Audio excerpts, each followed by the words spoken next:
Muling pinatunayan ng mag-amang Vergara ang kanilang malakas na suporta mula sa publiko matapos silang mapabilang sa mga nangungunang opisyal sa isinagawang Boses ng Bayan Governance Assessment Survey ng RPMD Foundation Incorporated sa rehiyon ng Central Luzon. Ayon sa resulta ng survey, nakamit ni Jay Vergara, kinatuwa ng ikatlong distrito ng Nueva Ecija, ang 68.9% performance at trust rating, dahilan upang mapabilang siya sa mga kinikilalang mambabatas sa rehiyon na may mataas na antas ng pagtitiwala at kasiyahan mula sa mamamayan.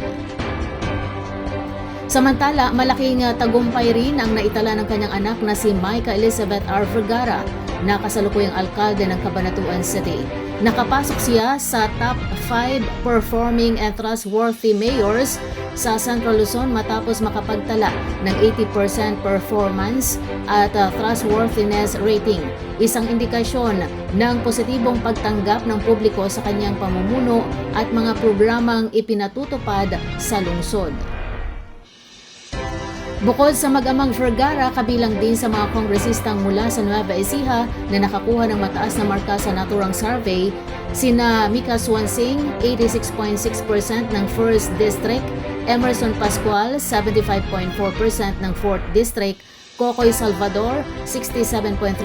ng 2nd District. Sa hanay naman ng mga alkalde sa lalawigan, ilan sa mga nanguna sa performance at trust rating ay sina Joy Pascual, 76.7% ng Gapan City, Bian Cuevas, 76.4% ng Palayan City, James Violago, 74.9%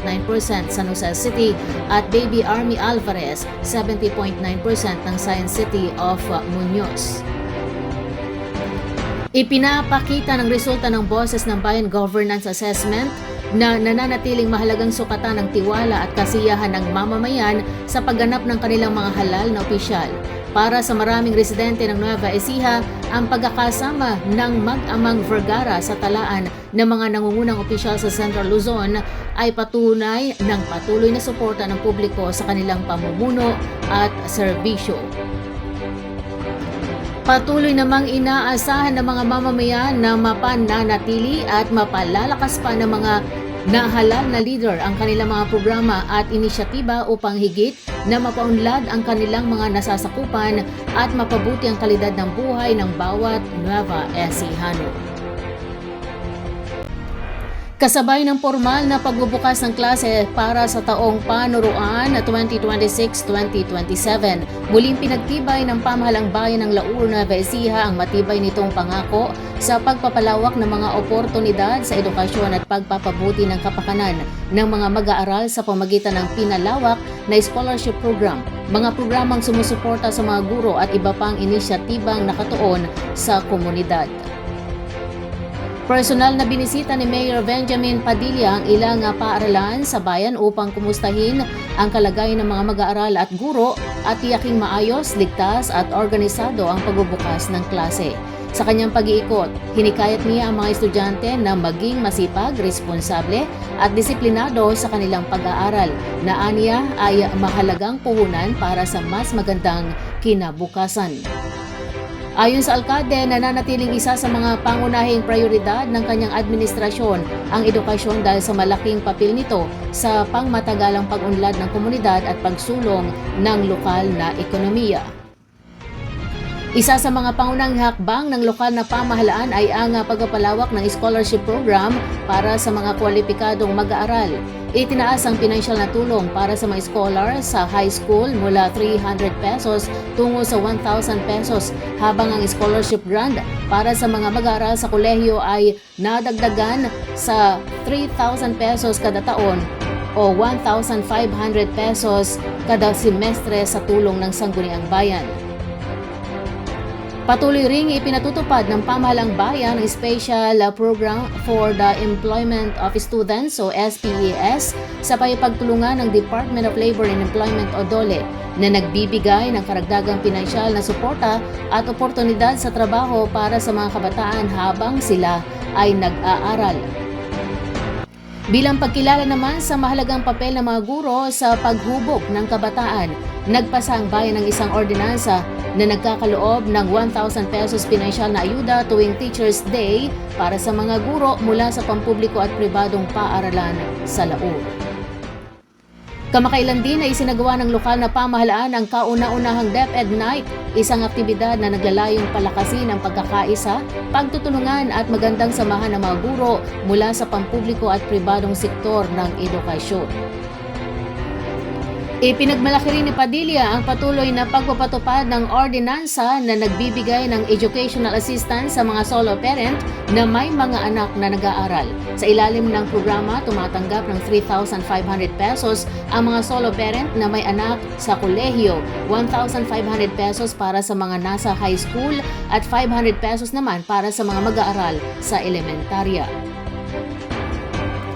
Ayon sa alkalde, bahagi ang mga programang ito ng mas malawak na layunin ng pamahalaang bayan na maiangat ang kalidad ng buhay ng bawat batang Lauriano sa pamamagitan ng matatag na pamumuhunan sa edukasyon. Dagdag pa niya, regular na nagsasagawa ang lokal na pamahalaan ng mga pagbisita sa mga barangay at malalayong sityo upang mas mailapit ang mga serbisyo ng gobyerno sa mamamayan at agarang matugunan ang kanilang mga pangangailangan at suliranin. Sa kabuuan, ang mga programang pang-edukasyon ng bayan ng Laur ay kaagapay ng pambansang adikain ng administrasyon na palawakin ang akses sa dekalidad na edukasyon, paunlarin ang kakayahan ng mamamayan at ihanda ang kabataang Pilipino upang maging aktibong katuwang sa pagbuo ng isang maunlad at matatag na bansa.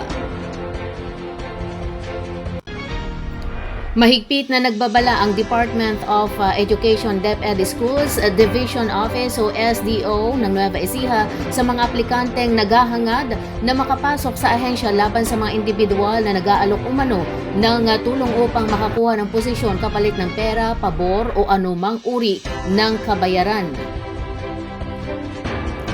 Ayon kay Schools Division Superintendent Ronaldo Puson, nananatiling patas, transparent at nakabatay sa umiiral ng mga patakaran ang proseso ng pagkuha ng mga bagong kawani sa DepEd, kaya't hindi dapat magpalinlang ang mga aplikante sa mga taong nangangakong kaya nilang magpasok o maggarantiya ng trabaho sa kagawaran. Binigyan din ng opisyal na mahigpit na sinusunod ng SDO Nueva Ecija ang Localization Law at ang Registry of Qualified Applicants o RQA sa pagpili ng mga kwalipikadong aplikante. Aniya malinaw sa bawat aplikante ang kanilang kaukulang puntos at ranggo sa talaan at otomatiko silang makatatanggap ng abiso kapag sila na ang susunod na kwalipikadong mapunuan ng isang bakanteng posisyon. Pinayuhan din ni Puson ang lahat ng aplikante na makipag-ugnayan lamang sa mga otorisadong personal ng DepEd para sa mga usaping may kinalaman sa recruitment at hiring process. Dagdag pa niya, bukas ang tanggapan ng SDO Nueva Ecija upang tugunan ang mga katanungan at paglilinaw ng mga aplikante hinggil sa kanilang aplikasyon. Para sa school year 2026-2027, umabot sa 3,994 aplikante ang nagpalista para sa 388 bakanteng posisyon sa iba't ibang antas ng edukasyon mula kindergarten hanggang senior high school. Kabilang na rin ang mga non-teaching positions. Dahil sa malaking bilang ng mga aplikante, ginit ng DepEd ang kahalagahan ng pagsunod sa tamang proseso at pag-iwas sa anumang uri ng iligal na transaksyon. Nagpaabot din ng pagbati si Puson sa mga aplikanteng maaaring mapili upang punan ng mga bakanting posisyon at hinihikayat ang mga ito na pagbutihin ang kanilang paglilingkod sa sandaling sila ay maitalaga sa kanilang mga tungkulin.